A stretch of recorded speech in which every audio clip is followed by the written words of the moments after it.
Last video में physical education में chapter 4 में sports and CWSN child with special need में हमने आपको डिसेबिलिटीज और डिसऑर्डर के बारे में बताया था।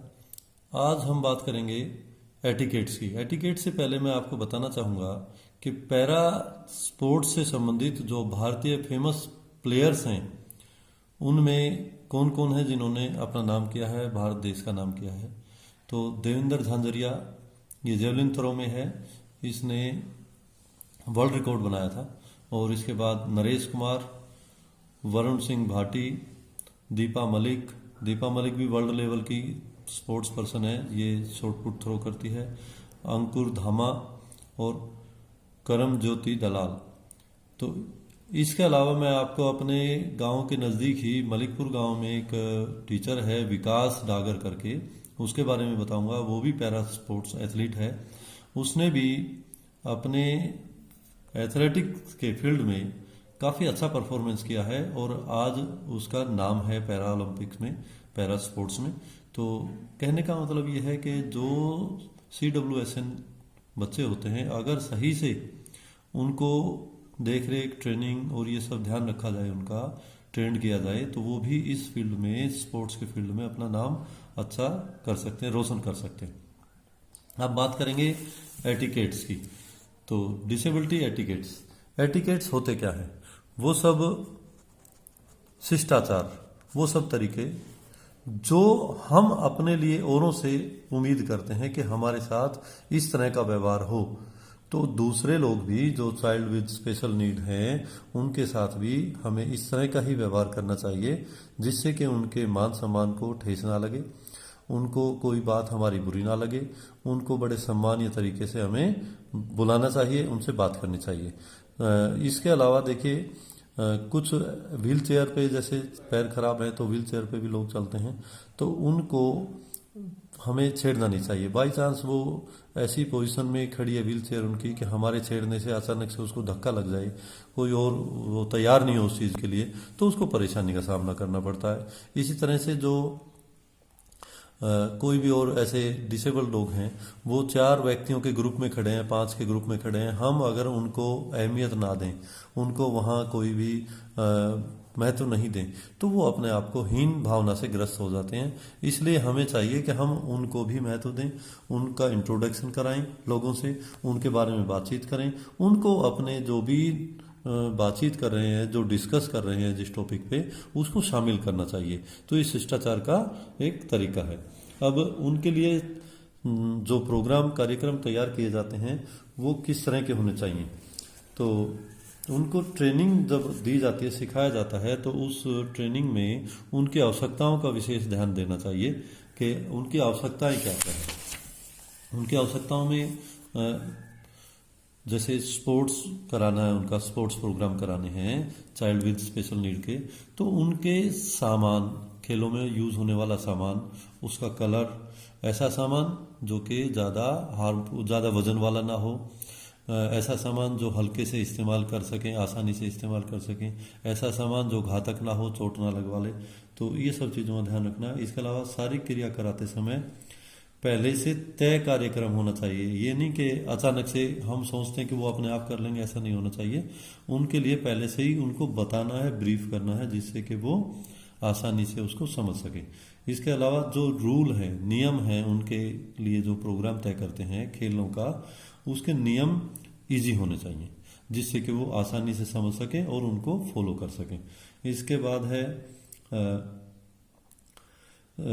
ट्रेनर जो होता है वो बहुत ही ट्रेंड होना चाहिए, अनुभवी होना चाहिए, जिससे कि वो बच्चों की आवश्यकताओं को अच्छे से समझ सके, उनके प्रशिक्षण कार्यक्रम को बहुत अच्छे से चला सके, जिससे कि वो बच्चे अपने आप को थोड़ा सम्मानित समझें, कुछ सीखा हुआ महसूस करें कि हमने कुछ सीखा है, तो इंटरेस्ट बनेगा। अगर इंटरेस्ट बनेगा तो नेक्स्ट टाइम अपने आप ही उन एक्टिविटीज़ में हिस्सा लेंगे। अब नेक्स्ट जो टॉपिक है 4.5, advantage of physical activities for children with special needs. वो बच्चे जो दिव्यांग हैं उनके लिए किस तरह की फिजिकल एक्टिविटी कराई जाए और उन एक्टिविटीज़ का क्या क्या बेनिफिट है।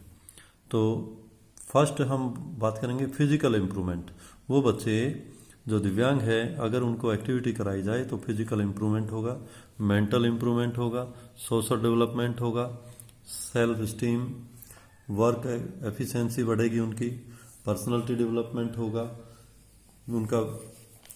तो ये सब चीज़ें उनका हम कहेंगे जीवन में, उनके भविष्य में सुधार के लिए, उनको समाज में अपने आप को स्थापित करने के लिए काफ़ी हेल्पफुल साबित हो सकती हैं।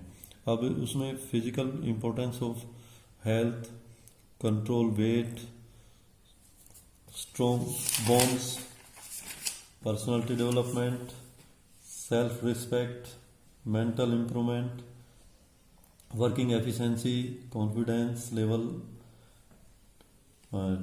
डिसीजन मेकिंग, वे बच्चे होते चले जाते हैं। यानी उनमें निर्णय लेने की क्षमता, अपने जीवन में सेल्फ डिपेंड बन सकें। अब कई बार हमें बैंक में जाना होता है तो हमने ऐसे व्यक्ति देखे हैं जो ब्लाइंड होते हैं, लेकिन वो कंप्यूटर ऑपरेट करते हैं। वो सामान्य व्यक्तियों से अच्छा काम करते हैं, उनसे जल्दी जो उनके पास व्यक्ति आया है उसको डील करते हैं, उसके प्रॉब्लम को सुनते हैं, बहुत अच्छे से वो अपने कार्य को निष्पादित करते हैं। अब इसके बाद strategy for make physical activities accessible for CWSN। Last topic है 4.6 strategy for make physical activities. जैसा कि अभी मैंने पहले बताया, उनकी फिजिकल एक्टिविटी कार्यक्रम तैयार करने के दौरान हमें किन किन बातों का ध्यान रखना चाहिए। मेडिकल चेकअप, यानी वो बच्चे जो दिव्यांग हैं, फिजिकली डिफॉर्मिटीज़ हैं, डिसेबल्ड हैं, उनका कार्यक्रम तय करने से पहले उनका फिजिकल चेकअप कराना चाहिए, जिससे हमें पता लग सके कि वो एक्टिविटी में पार्टिसिपेट करने के लिए तैयार है या नहीं है। तो अगर हैं तो वेल एंड गुड, नहीं है तो उसको हमें रेस्ट देना चाहिए। प्री एक्सरसाइज, यानी पहले से उनको एक्सरसाइज हल्की फुल्की करानी चाहिए, इंट्रोड्यूस करा देना चाहिए, जिससे कि वो उन एक्टिविटीज़ में सुविधापूर्वक भाग ले सकें। इंटरेस्ट, उनका फिजिकल एक्टिविटी में इंटरेस्ट क्रिएट करना है तो उनका इंटरेस्ट होना चाहिए, जिससे कि वो अच्छे से उनमें भाग ले सकें। एबिलिटी, उनकी एबिलिटी उसमें इम्प्रूव होनी चाहिए, नहीं तो वो एक्सरसाइज, मेंटल एबिलिटी है, फिजिकल एबिलिटी है, तो वो इम्प्रूव होनी चाहिए। इस तरह का कार्यक्रम हमें तैयार करना है। इक्विपमेंट, जैसा कि मैंने अभी बताया था, इक्विपमेंट ऐसे हो जिससे कि उनको सरलता हो खेलने में, पकड़ने में, उनको समझने में। उनसे इक्विपमेंट से कोई चोट ना लगे, शार्प इक्विपमेंट ना हो, रंगीन हो जिससे कि वो देख करके उनको खुश हो जाएं, उनकी बनावट, साइज, शेप इस तरह का हो कि जिससे बच्चों का इंटरेस्ट बने।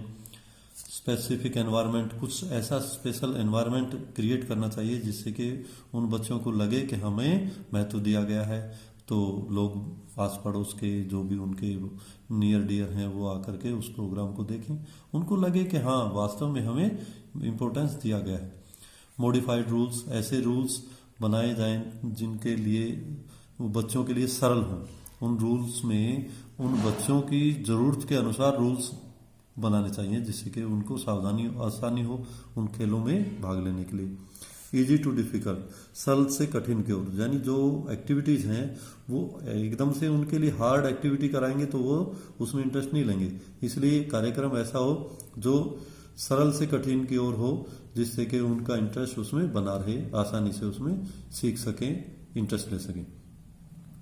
Use of all body parts, उनके बॉडी के सभी अंगों का उन खेलों में इस्तेमाल होना चाहिए, यानी दौड़ते समय हाथों की एक्टिविटी, पैरों की एक्टिविटी, माइंड की एक्टिविटी, सब उसमें इन्वॉल्व होने चाहिए। एक्स्ट्रा केयर और कंसर्न, यानी उनको उस कार्यक्रम के दौरान कुछ विशेष जरूरत होती है केयर की, कि जिससे कि उनको भरोसा रहे कि हम इन खेलों में भाग लेंगे तो हमें कोई नुकसान नहीं हो सकता, हम इनमें भाग लेंगे तो सुरक्षित हैं, हमारे जो कोचेज हैं, हमारे जो पेरेंट्स हैं, हमें किसी तरह का नुकसान नहीं होने देंगे।